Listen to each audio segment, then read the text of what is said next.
नमस्कार। चिंतन मनन की इस श्रृंखला में प्रस्तुत है आज का चिंतन।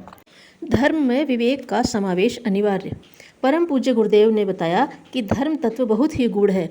इसका वास्तविक स्वरूप तो परिष्कृत बुद्धि एवं हृदय से अनुभव में आता है। धर्म का प्रथम चरण है सत्य। आज सत्य के बारे में लोगों की विभिन्न मान्यताएं हैं। वेदांत कहता है कि ब्रह्म सत्य, सत्यम जगत मिथ्या, अर्थात ब्रह्म ही सत्य है। ब्रह्म समर्पित भावनाएं, विचारणाएं एवं क्रियाएं ही सत्य हैं, क्योंकि वही वास्तविक हैं। वास्तविकता ही सत्य है तथा जो सांसारिकता से जुड़ी चीज़ें हैं वे सब असत्य हैं। सांसारिकता अर्थात अज्ञान, मोह, भ्रम, संशय, लिप्सा, वासना, तृष्णा भरी जीवन व्यवस्था। यदि हमें धर्म को अपनाना है तो सर्वप्रथम यह तथ्य अनिवार्य रूप से स्वीकार करना होगा कि सत्य ही धर्म का प्रथम आधार है। सत्य अनुयायी आस्तिक होगा, ईश्वर को मानेगा, कर्म फल स्वीकार करेगा, पुनर्जन्म को महत्व देगा, मर्यादाओं को पालेगा, वर्जनाओं से बचेगा। जो सत्य को महत्व देगा वह आत्मा परमात्मा को महत्व देगा। भगवान को सत्यनारायण कहा जाता है। सत्य ही नारायण का स्वरूप है। सत्य ही सर्वथा प्राप्त करने, पूजने और अपनाने योग्य है।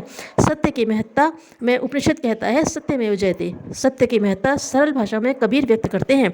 सांच बराबर तप नहीं, झूठ बराबर पाप, जाके हृदय सांच है ताके हृदय आप। जो जैसा है उसे वैसा ही जानना, सत्य को जानना है। उसे वैसा ही मानना, सत्य को मानना है। उसे वैसा ही अपनाना, सत्य अपनाना है। सत्य केवल वाणी से बोलने तक सीमित नहीं। सत्यम ब्रूयात प्रियम ब्रूयात, सत्य का कहा गया है। सत्य बोलना चाहिए, सच्चाई का व्यवहार करना चाहिए, सच्चाई की भावना विचारना रखनी चाहिए। साथ ही आवश्यकता पड़ने पर सत्य का प्रयोग विवेक के साथ करना चाहिए।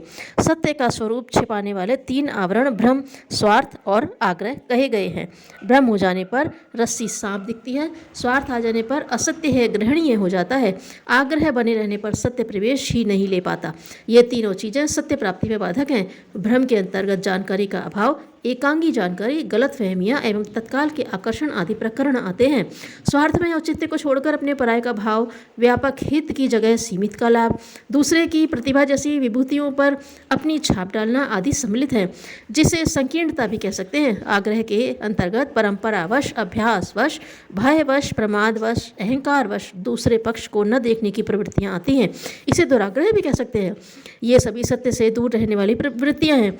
सत्य सही रूप से समझने जानने के लिए विवेक की आवश्यकता पड़ती है। विवेक धर्म का दूसरा तत्व है, जिसके सहारे सत्य को जाना एवं अपनाया जाता है। मात्र शब्दों की सच्चाई फरेब है। एक फल वाले की दुकान पर तीन उचक्के खड़े थे। उनमें से एक ने मालिक की आंख बचाकर एक बड़ा फल चुराया और चुपके से साथी के हवाले कर दिया। पकड़े जाने के भय से उसने तीसरे की ओर खिसका दिया। जब दुकानदार ने उनसे सच सच बताने को कहा तो पहले ने कहा, मेरे पास फल नहीं है। दूसरे ने कहा, ना तो मैंने उठाया ना मेरे पास फल है। तीसरे ने कहा, मैंने फल नहीं उठाया। तीनों सच बोल रहे थे पर तीनों ही झूठे थे। धन्यवाद।